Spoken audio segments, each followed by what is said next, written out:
I think actually they take them into the field anyway. You know, the idea that a student wouldn't take a mobile phone into the field with them or take a camera into the field with them is, you know, they all do it. They all take those devices. I mean, from some of our fieldwork experiences in, for example, Morocco and Spain, you know, these are the tools of the students these days. You know, most of the students have some sort of integrated device of their own.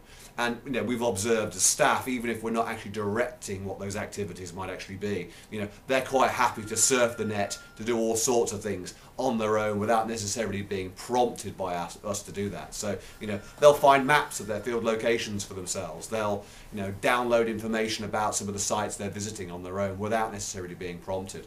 So really it's just an extension of what they're doing anyway and trying to formalise this in some way.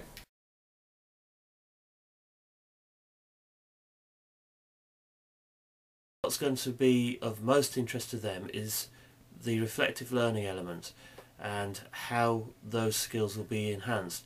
In particular, the realisation that reflective learning is a continual process. It's not a stop-start thing, it's something that carries on throughout their placement and throughout their careers.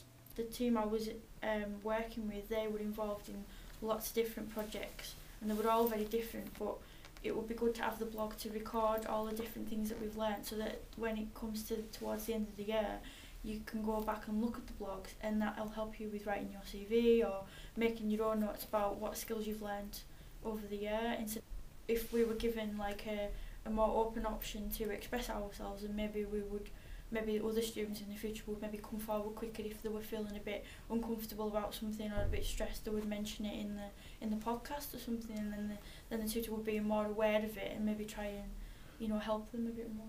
We're going to start looking at how the capabilities and possibilities of social media, as well as the limitations of the technologies, can help with supporting the different types of learning and how these technologies can be used as tools for specific purposes.